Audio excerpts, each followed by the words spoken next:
రాష్ట్రంలో కూటమి ప్రభుత్వం ఏర్పాటైన తర్వాత ప్రభుత్వ వైద్య కళాశాలను ప్రైవేటీకరణ రీతిలో ముందుకు వెళ్తున్న పరిస్థితి కనిపిస్తున్నాయి. ఇదే క్రమంలో మరోవైపు వైసీపీకి సంబంధించినటువంటి వైసీపీ శ్రేణులంతా కూడా ఈరోజు ప్రజా ఉద్యమాన్ని బాట పట్టినటువంటి పరిస్థితి కనిపిస్తున్నాయి. చూసుకుంటే సుమారుగా 2 నెలల నుంచి అయితే మాత్రం ఈ యొక్క ఉద్యమాన్ని అయితే మరింత తీవ్రతరం చేస్తున్న పరిస్థితి కనిపిస్తుంది. ఈ రోజు ప్రతి ఒక్క నియోజకవర్గంలో కూడా ఆ యొక్క ఆయా రెవెన్యూ డిపార్ట్మెంట్లకు వెళ్ళైతే ఈరోజు వినతి పత్రం అందజేసే ప్రయత్నం అయితే ఒక పక్క జరుగుతున్న నేపథ్యం అయితే కనిపిస్తుంది. ఇదే క్రమంలో ఈరోజు చూసుకుంటే ఉమ్మడి విజయనగరం జిల్లా వ్యాప్తంగా ప్రతి ఒక్క నియోజకవర్గంలో కూడా ఈ యొక్క కార్యక్రమాన్ని అయితే చేపట్టిన పరిస్థితి కనిపిస్తున్నాయి. అదేవిధంగా ఒకవైపు విజయనగరం పట్టణ పరిధిలో ఈరోజు విజయనగరం కాన్స్టిట్యున్సీ పరిధిలో కూడా కోలగట్ల వీరభద్ర స్వామి ఆధ్వర్యంలో భారీ ఎత్తున కూడా ఈరోజు జన సమీకరణతో ఎంఆర్ఓ ఆఫీస్ ముట్టడి కార్యక్రమాన్ని అయితే చేపట్టిన పరిస్థితి కనిపిస్తున్నాయి.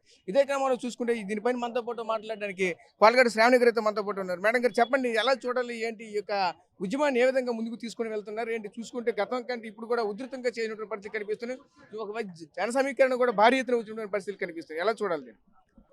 నేడు రాష్ట్ర వ్యాప్తంగా కూడా గత ముఖ్యమంత్రి వర్యులు జగన్మోహన్ రెడ్డి గారు రాష్ట్ర వ్యాప్తంగా వైద్య విద్య ప్రతి ఒక్కరికి ఎటువంటి ఇబ్బందులు లేకుండా, డబ్బు ఖర్చు లేకుండా, అర్హత కోరికుండే ప్రతి ఒక్కరికి కూడా వైద్య విద్య చేరాలన్న ఒక ఉద్దేశంతో ఆయన అధికారంలో ఉండే కేవలం కోవిడ్ తీసేస్తే 2-3 ఏళ్లలోనే 17 మెడికల్ కాలేజీలు శాంక్షన్ చేయడం, ఆయన అధికారంలో ఉన్నప్పుడు ఒక 5 పూర్తవడం జరిగింది.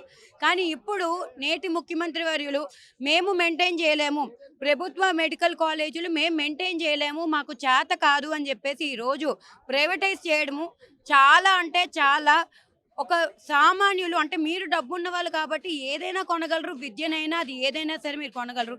కానీ ఒక సామాన్యుల ఇంటిలో పుట్టిన వాళ్ళకి వైద్య విద్య చదవాలి అంటే అది అందరి ద్రాక్ష.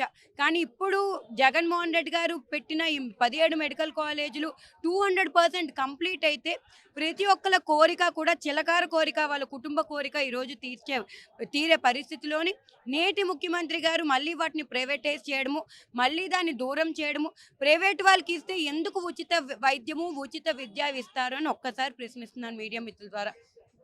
అంత ఖర్చు పెట్టి కోట్లు ఖర్చు పెట్టి హాస్పిటల్ మెయింటైన్ చేసి హాస్పిటల్ కట్టించిన వాళ్ళు రేపు సామాన్యులు వైద్యం కోసం వచ్చినా సరే, విద్య గురించి మీ కాలేజీలో జాయిన్ అయినా సరే ఎందుకు ఉచితంగా చేస్తారు, ఎందుకు తక్కువకి మీరు చేస్తారని ఒక్కసారి నేను నేటి ముఖ్యమంత్రిని ప్రశ్నిస్తున్నాను. ప్రజల పక్షాన ఉండాలి, ప్రజల కోరికలు తీర్చాలి, ప్రజల పక్షాన ఉంటే ప్రజలకి ఎటువంటి ఇబ్బందులు లేకుండా చూసే ఒక రెస్పాన్సిబుల్ ముఖ్యమంత్రిగా మీరు ఎప్పుడైనా ప్రవర్తించారా అని ఈరోజు నేను మిమ్మల్ని ప్రశ్నిస్తున్నాం. దయించి ప్రైవేటైజేషన్ ఆపండి. నిజంగా మీకు చేత కాదు అంటే మళ్ళీ ఆ కుర్చీ నుంచి దిగిపోండి.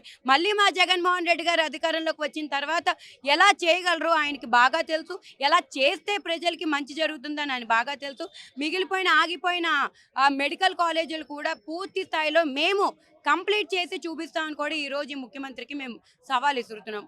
అంటే ముఖ్యంగా చూసుకుంటే ఒకటే చెప్తుంది, ఏది ప్రస్తుతం ఉన్నటువంటి మెడికల్ కళాశాల కావచ్చు, ప్రభుత్వ రంగంలో ఉన్నటువంటి అవతల ఆంధ్ర యూనివర్సిటీ సంబంధించినటువంటి ఆంధ్ర మెడికల్ కళాశాల కావచ్చు, అలాగే ప్రస్తుతం ఉన్నటువంటి ఆ మెడికల్ కళాశాల కొన్ని అయితే చూసుకుంటే ఏదైతే ఇప్పుడు ఉన్నటువంటి ఆరోగ్యశ్రీ మీద ఆధారపడే ప్రశ్నలు అయితే ఉన్నాయి. ఇప్పుడు గవర్నమెంట్ హాస్పిటల్ కూడా ఆరోగ్యశ్రీ మీద ఆధారపడి పనిచేస్తున్నాయి, అదేవిధంగా కొనసాగుతాయి. అది కూడా ఒక ప్రైవేట్ పద్ధతే కదండి దానికి చెప్తున్న నేపథ్యం. దీన్ని ఎలా చూడాలి? ఇప్పుడు మీరు అన్నయ్య ఆరోగ్యశ్రీ ఎన్ని బకాయిలు ఉండిపోయి ఆ హాస్పిటల్స్ అన్నది మనకు ఎవరికి తెలియని విషయం కాదు. ఇప్పుడు ఆ ఆరోగ్యశ్రీ డబ్బులు పడకపోవడం వల్లే ఇప్పుడు ఆ ఆరోగ్యశ్రీ కార్డు పనిచేయని పని మనకి ఈ హాస్పిటల్స్లో గట్ట కనిపిస్తున్నాయి. ఆరోగ్యశ్రీ అనే పేరుకి నామకే వేస్తే అప్పుడు మన మాజీ ముఖ్యమంత్రి వర్యులు వైఎస్ రాజశేఖర రెడ్డి గారు ప్రవేశపెట్టారు. 200% దాన్ని కంప్లీట్ చేసి చూపించిన సత్తా ఆనాటి ముఖ్యమంత్రి తర్వాత జగన్మోహన్ రెడ్డి గారిదే. మరో సుమారు ఇప్పటికీ 3-4 బకాయిలు బాకీ ఉంచారు. ఈ ప్రభుత్వం అవన్నీ కూడా తీరిస్తేనే మేము ఆరోగ్యశ్రీ కార్డు యాక్సెప్ట్ చేస్తాము, దాని మీద వచ్చే వైద్యాన్ని ఇస్తాము అని చెప్పి ఇప్పుడు మీరన్న ఈ ప్రైవేట్ హాస్పిటల్సే వాళ్ళే చెప్తున్నారు. మరి ఇప్పుడున్న బకాయిలే తీర్చని ముఖ్యమంత్రి వర్యులు రేపు ఇవన్నీ కూడా ప్రైవేటైజ్ చేస్తే ఎలా తీరుస్తారు, ఎందుకు తీరుస్తారు మాకు తెలీదా అని అడుగుతున్నాం. ఈ ముఖ్యమంత్రి అన్నారు మనకి ఇంగ్లీష్ విద్య అవసరమా, ఈ మన గవర్నమెంట్ స్కూల్స్ మార్చాలా అవసరమా అంటున్నారు. మరి మీ పిల్లలందరూ కూడా యుఎస్ వెళ్ళి అమెరికాలో వెళ్ళి మళ్ళీ మీరు మంచిగా చదువుకుంటారు, మీ మనవాళ్ళు పెద్ద స్కూల్లో చదువుతారు. ఎందుకు మా బిడ్డలకి ఎందుకు మీకు ఉచిత విద్య మంచి ఇంగ్లీష్ విద్య ఎందుకు వద్దంటున్నారు? ఇక్కడే కనిపిస్తుంది మీకు ప్రజలు ఎంత సప్రెస్డ్గా ఉంటారో, ఎంత తెలియనితనంతో ఉంటారో మీ రుబాబు చూపించగలరు అని ఒక ఆలోచన చాలా క్లియర్ కట్గా మీ విజనరీ ఎలా ఉంది అన్నది మాకు క్లియర్ కట్గా కనిపిస్తుంది. గతంలో మీ టైంలో ఉండే ప్రజల్లా లేరు. ప్రజల ఆలోచన విధానం మారింది. ప్రజలు ఏది మంచి ఏది చెడు అని తెలుసుకునే పద్ధతిలో ఈరోజు ఉన్నారు. సోషల్ మీడియా వస్తుంది. గతంలో లాగా ఇప్పుడు ప్రజలు లేరు. ప్రజలందరికీ కూడా అవాస్తవాలు చాలా క్లియర్ కట్గా కనిపిస్తున్నాయి.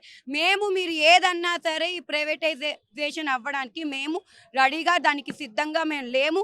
దీనికి సంబంధించి రాష్ట్ర వ్యాప్తంగా కూడా వైఎస్ఆర్సీపీ పార్టీ ఆధ్వర్యంలోని 1 కోటి సంతకాల సేకరణ రాష్ట్ర వ్యాప్తంగా ఈరోజు గతంలో మొదలైంది. మేము దీనికి ఈక్వల్గా మీరు ఎంత స్టాండ్ తీసుకున్నారో ఈక్వల్గా రెట్టింపు స్టాండ్ ప్రజలందరూ కూడా మీకు చూపిస్తారు. తిరిగి మీరు ఏ కుర్చీ చూసి మీరు ఎగురుతున్నారో ఆ కుర్చీ నుంచి కిందకి దింపే బాధ్యత కూడా మాదే. ఈ ప్రైవేటైజేషన్ ఆపే బాధ్యత కూడా మాదే అని చెప్తున్నాం. సో చూసాం కదా, ముఖ్యంగా చూసుకుంటూ ఒకటే నేను చెప్పుకోవాల్సిన నేపథ్యం అయితే కనిపిస్తుంది. ఏదైతే ఈరోజు కూటమి ప్రభుత్వం తీసుకొచ్చినటువంటి ఈ నిర్ణయాన్ని వెనక్కి తీసుకునేదాకా మేమైతే తగ్గేది లేదని చెప్పుకొస్తున్నాం. రేపటికే చూసుకుంటే పలు రకాలుగా ధర్నాలు, దీనికి సంబంధించిన నిరసనలు కూడా తెలియజేస్తాం. అదేవిధంగా మరోవైపు 1 కోటి సంతకాల సేకరణ కూడా మరోవైపు అయితే చేసామంటే కూడా మరొకటి చెప్పుకొస్తున్న నేపథ్యం అయితే కనిపిస్తుంది. ఈరోజు చూసుకుంటే ఒక ప్రజా ఉద్యమాన్ని ఈ రోజు దాల్చినటువంటి నేపథ్యం కూడా కనిపిస్తుంది. ఈరోజు చూసుకుంటే రాష్ట్ర వ్యాప్తంగా ఉన్న ప్రతి ఒక్క నియోజకవర్గంలో ఉన్నటువంటి వైసీపీ శ్రేణులంతా కూడా ఆయా పరిధిలో ఉన్నటువంటి రెవెన్యూ డిపార్ట్మెంట్కి అయితే మాత్రం ఈరోజు ముట్టడి కార్యక్రమాన్ని అయితే మరొకటి చేపడుతున్న నేపథ్యం అయితే కనిపిస్తుంది. ఇదే క్రమంలో ఈరోజు ఉమ్మడి విజయనగరం జిల్లా సంబంధించినటువంటి అన్ని ప్రాంతాల్లో కూడా ఈ యొక్క కార్యాచరణ రూపుదాల్చుకున్న నేపథ్యం అయితే కనిపిస్తుంది. మేమైతే తగ్గేది లేదంటూ మరొక వైపు వైసీపీ నేతలు కూడా హెచ్చరికలు జారీ చేస్తున్న నేపథ్యం అయితే కనిపిస్తుంది. కెమెరా పర్సన్ నాయుడు సార్టీవీ విజయనగరం నుంచి. చరిత్ర సృష్టించినోడు ఇప్పుడు ఆ చరిత్రని తిరగరాయబోతున్నాడు. అబద్ధాల గోడల్ని బద్దలు కొట్టి నిజాలను రాగా మీ ముందుంచబోతున్నాడు. నిజమైన వార్తల కోసం వెంటనే డౌన్లోడ్ చేసుకోండి రా యాప్ని.